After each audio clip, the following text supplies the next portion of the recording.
मरने के बाद कौन फोन किया? कोई मैसेज से मैसेंजर भी नहीं भेजा, न कोई चिट्ठी न पत्री कि मैं मर गया हूं, मैं स्वर्ग में हूं कि नरक में। सदगुरु कहते हैं कि उस भ्रम में न रहो कि मर जाने के बाद हमारी मुक्ति होगी।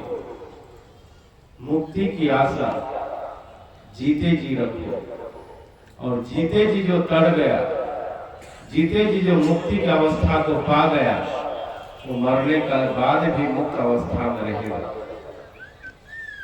इसलिए हमारा जीवन क्षणभंगुर है। और सदगुरु संतों ने कहा कि मानुष तन सदगुरु मिलन मोक्षो इच्छा होए, यह तीनों परम है पाए से योग न खोए। मनुष्य का तन बहुत दुर्लभ बताया जाता है, क्योंकि चार खाने जो 84 होता है,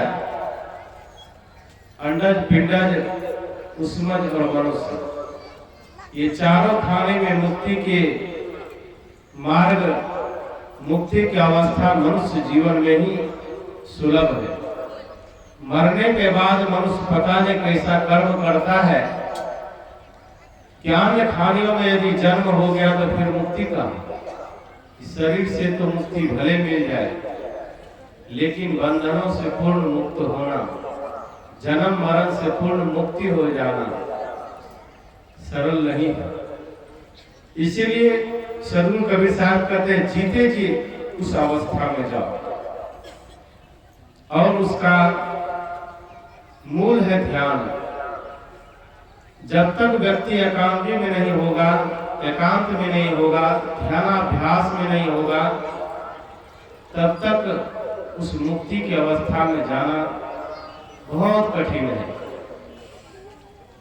हम सब ज्ञान विचार संत गुरुजन का लेते हैं और यहाँ ध्यानाभ्यास कर लेते हैं। घर जाने के बाद वो काम भूल जाते हैं, धन कमाने में, दुनियादारी के कार्य में उलझ जाते हैं। लेकिन सदगुरु संत कहते हैं कि एक घड़ी आधी घड़ी, आधी में तुम याद। कहा एक घड़ी हो, 1 घंटा हो, आधे घंटे हो, अभ्यास तो शुरू करो।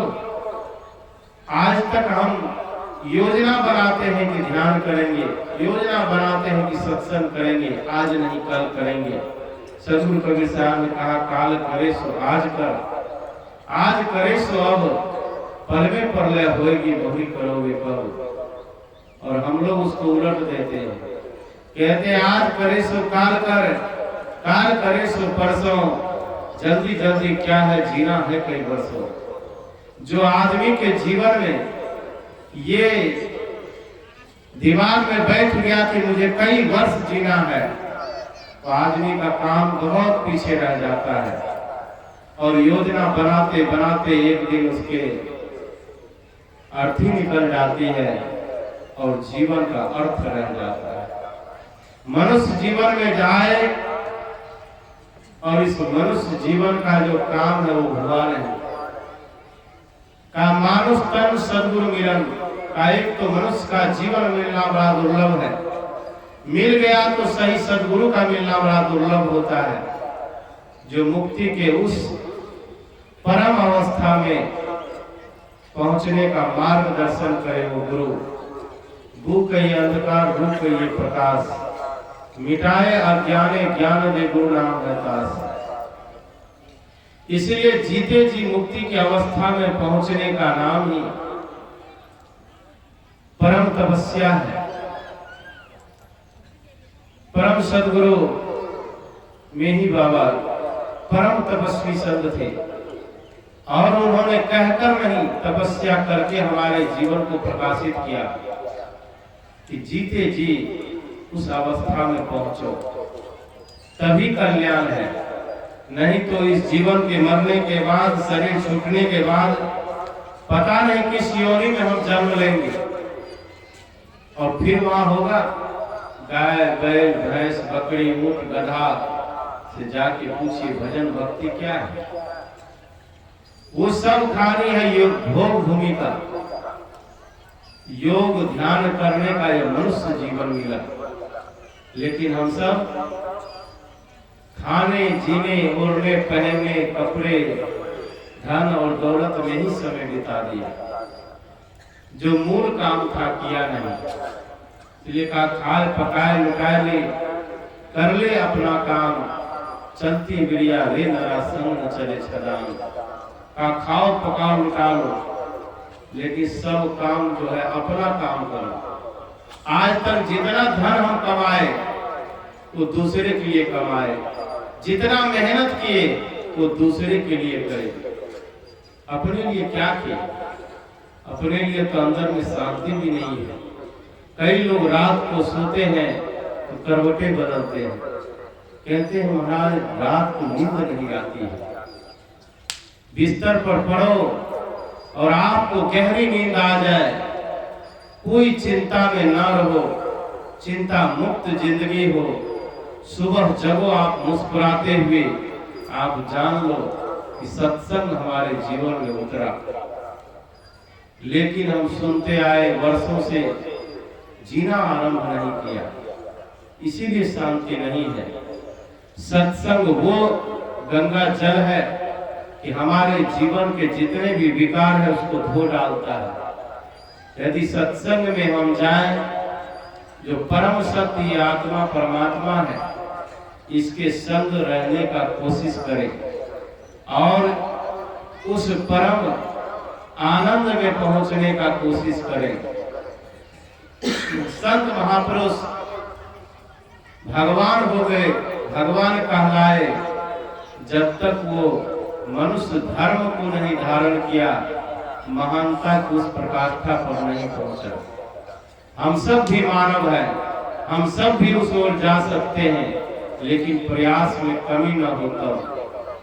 इसीलिए जीते जी प्रयास करें कि मरने के बाद जो अवस्था हमें आनी है, इस मनुष्य जीवन में ही उस अवस्था में पहुंच जाए। सदगुरु कबीर साहब इस वाणी में बहुत गहरी बातें बताते हैं कि हे मानव, जियत न तरेऊ मुए न तरेऊ। कहा यदि जीते जी उस अनुभव को नहीं कर लोगे तो मरने के बाद ये साधन नहीं रहेगा। कहा साधन धाम मनुष्य तन पाया, कहीं उलझ कर समय न खोना, माया की उपलब्धि विनस्वर, इसका फल है केवल रोना। क्या पाओगे इस दुनिया में, जो पाओगे छूट जाएगा, जीवन भर का संग्रह सारा एक पल में ही लुट जाएगा। बीत गए अगले तुम्हारे जीवन के अफसाने, क्या अब तक तुम थके नहीं हो, क्यों मन में विश्राम न माने। कौन प्रयोजन है दुनिया में, उलझ रहे हो सिर दे देकर, महामूर्ख तुम बने अभी तक, पेट भरा नहीं जग में लेकर। मोहक माया की विडंबना के रहस्य को समझ न पाए, सिर धुनते बीते अनादि से और आज भी होश न आए। हमारे जीवन में अनेक घटनाएं घटती है। भगवान बुद्ध के जीवन में एक घटना घटी, मृत्यु को देखा, बीमार को देखा और सभी रोगियों को देखा। उनके जीवन में एक क्रांति आई और वो बुद्धत्व को प्राप्त हो गए। हम सबका भी जीवन उस बुद्धत्व की ओर बढ़े।